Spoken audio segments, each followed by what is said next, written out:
Hi, good morning, everyone. It's Tuesday, and I want to spend a little bit of time talking to you guys about the idea of transforming anger.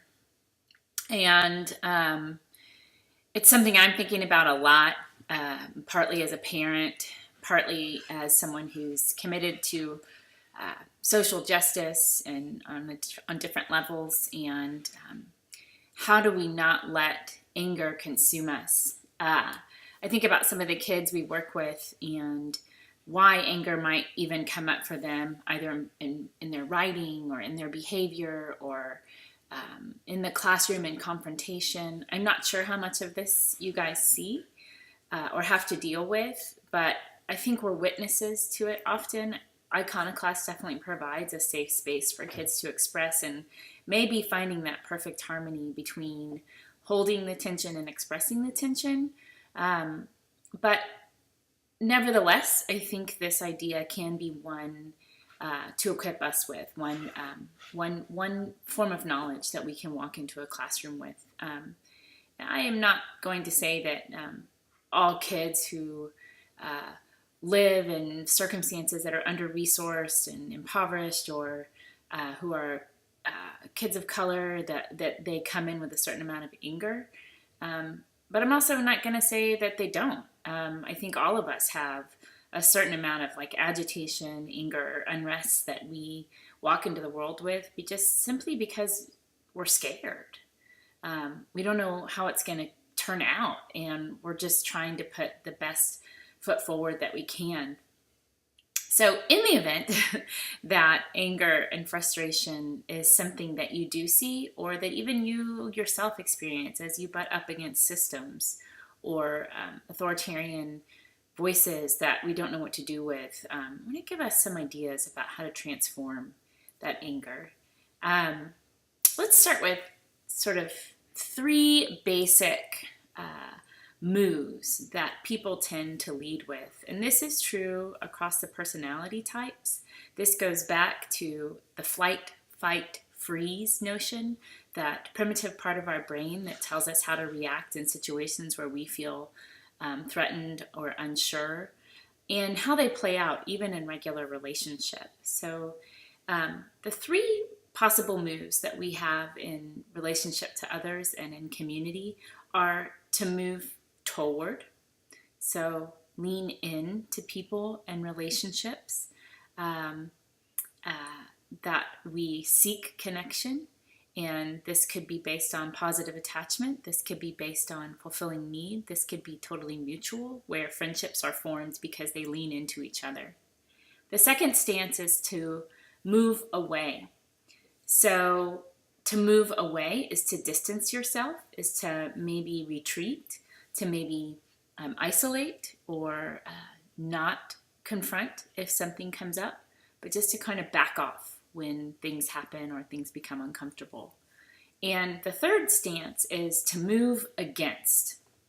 So when something upsets you, you may tend to react, to respond, to act with passion or anger or fire. And this can place us in kind of a fighting stance. There's, of course, a way to move against in a way that is diplomatic, harmonious, and also working toward. But often when we butt up against a system, we feel defended and we move against that system. So we want to think about this idea. Okay, there's the golden rule is the golden rule for a reason. Treat others how you want to be treated, or love your neighbor as yourself. And the reason it is because it asks us to rise above sometimes our anger, defensiveness, and ire and to transform it into love. In Buddhism, I'm not a Buddhist, but I read a lot of Buddhist texts, and I get a lot of wisdom from Buddhist practices, breath meditation, sitting meditation, and I really like the tenets of Buddhism because they're very practical and grounded in reality. One of the tenets that a woman named Melanie Harris writes about is the idea of fierce compassion. So what does love look like when it is also fierce? She writes that it's a deep love that is willing to confront a person on his or her own behalf, an active form of compassion that insists on unconditional love and wisdom as the foundations from which any action, including corrective action, takes place. So, in other words, it's love with boundaries. It's love while still being able to say, and what you're doing isn't okay. So if you have a student, let's say, who comes in particularly eruptive one day, you can love them and say fiercely, we've got to figure out this behavior before you can come into this classroom or before you and I can engage, right? So love can be fierce, which is not to say cruel. It's just love with boundaries. Again, in Buddhism, this kind of fierce love is coupled with something called right speech. So speaking directly to an issue, directly to a behavior, or directly to when a boundary has been crossed, to be able to rightly say, I see that you're in pain and the way that you're speaking to me is not okay. That's fierce love because it's showing a kid or yourself or your mother or your own child, I love you and the way that this is going is not okay. Let's start over. That kind of right speech does not strip the dignity of either person. It helps maintain dignity while at the same time addressing the conflict. The next part of Buddhist strategy is called right action. So oftentimes I think, I know before I started learning more about it, I had the impression that Buddhists were kind of ascetic and monastic in the sense that they removed themselves from the world, that the world is not what they want to be of. But Thich Nhat Hanh brought this idea of engaged Buddhism to the West and really to all of the world. And as he is currently dying, his practices are carrying on. The idea of right action is that when we are acting out of compassion, when we are being led by this idea that all people are deserving of love, respect, and dignity, that our action is guided from that place. So again, we are willing to stand up for the least of these. We are willing to speak into injustices, and right action follows from that belief that all people are deserving of love and dignity, including yourself. So right action in a moment of conflict may look like saying, I'm feeling really upset right now. I'm going to give myself 10 minutes before I come back to this. You can say that to a student also. You can most definitely say it to a partner. Right action could also be when you see something unjust happening, like someone is behaving condescendingly toward a Muslim woman with a head wrap, that you might say, hey, come with me, I'll come buy your coffee, or stand next to me in this line. And you might even turn to the oppressor and say, what you're doing is not okay, and how you're acting is not showing love. And that can sometimes feel really vulnerable, and I'm not recommending that if you feel unsafe that you do that, but how can your beliefs inform your action if indeed you are a believer that all people are worthy of our dignity and our respect? I imagine all of us in Iconoclast do feel that way, or we wouldn't be doing this work. So this idea that anger is like a force, right? Anger is an energy. It's a natural emotion to have. It's a really informative emotion to have. And it's often the secondary emotion. What I mean by that is that when a kid presents with anger and aggression, that's usually the kind of mask emotion. They don't know what to do with the hurt. They can't control the hurt, or they can't control the hunger, or they can't control the pain. So they want to look for something to do with all of those emotions. And the thing that we can often do is become angry and act from that place. It's a lot harder to act from a place of confusion. It's much easier to just turn confusion into anger and then act from anger, right? Because anger is direct. There's a direct line between kind of the moment and the action. And that's, again, I talk about these pathways in the brain.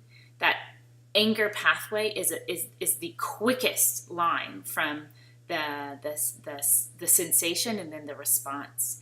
And it's an addictive path because we can become addicted to these behaviors from anger, as opposed to stopping, pausing, and investigating the anger and looking at what's underneath it. I know for me, I'm going to share something a little bit vulnerable. We're really struggling with my middle son right now, and he is in pain, and he is spraying that pain all over us, and we're not always reacting well. We are frustrated. We're kind of feeling at the end of our rope, and we're having to back way up and find some length to our rope, which means that we're having to look at what is underneath his anger, and then what's underneath our anger about his reaction. For me, what comes up is fear. What comes up is I'm raising a biracial boy in this society, and if he acts this way in the great big world, he could get beat up or killed. That's terrifying to me. And so the anger I feel is almost protective. It's fierce, but that's not the real emotion. The real emotion is fear, despair, that we're not connecting in love, that we're connecting in this place of conflict instead of in love. And how can I turn that sort of expression of anger back into fierce compassion? I love you, buddy, but what you're doing is not okay. Let's repaint this picture. Let's start over. Which is actually when you butt up against defiant energy, like my middle kiddo right now, choices are good, and I don't mean the whole world of choices. This can work on any level from first grade all the way up to 12th grade.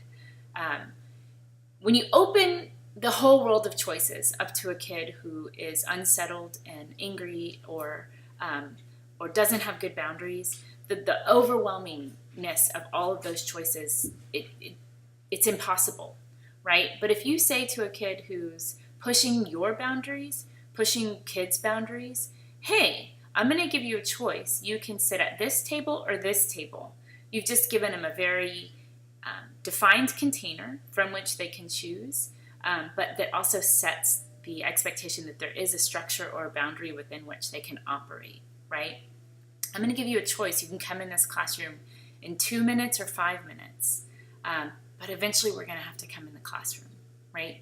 You can play. So if you think of it like my mentor says, emotional judo, right, where you're not reacting with force, right? And in judo, my understanding is that you don't lean into the hurt or the punch.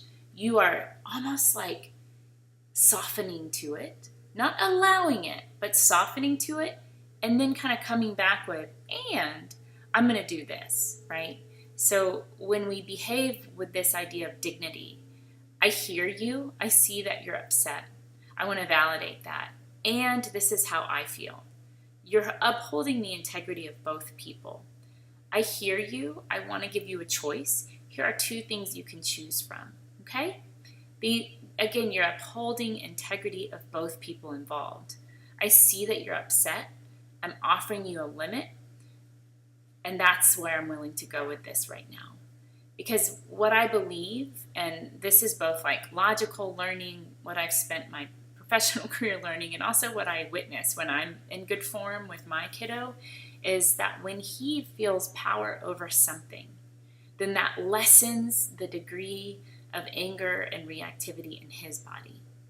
And then both of us are lessening that reaction, right? We're both getting our needs met by, for me, it might be a need for structure and some kind of even keel quality of our household, right? For him, it might be a need for autonomy and authority over his own body. So I hope this makes sense. Again, I want to kind of frame it in this way of fierce compassion. We can be fierce in our love. it doesn't mean we have to be cruel. Kids are fierce in their love. We have to teach them how to use that in a way that can shape creativity and that can shape behavior that won't get them harmed, right? I love this Hindu myth about Kali. Kali is the Hindu goddess of time, creation, destruction, and power. She's worshipped as the divine mother. She is fierce. She is ultimate love and feminine energy. The word Kali shares meaning with the fullness of time, and as I understand it, the fullness of time is both destructive and creative. Often Kali is pictured standing on Shiva, her consort. He is blissful and detached, representing this pure, formless awareness, while she, her tongue lolling, her arms waving, her hair is wild.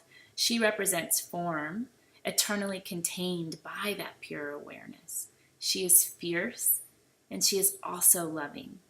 Our job is to be that container so that our kids can find expression, but also find the edge of their expression and know that they're still going to be contained in that fierce love that we have for them. I hope this is helpful.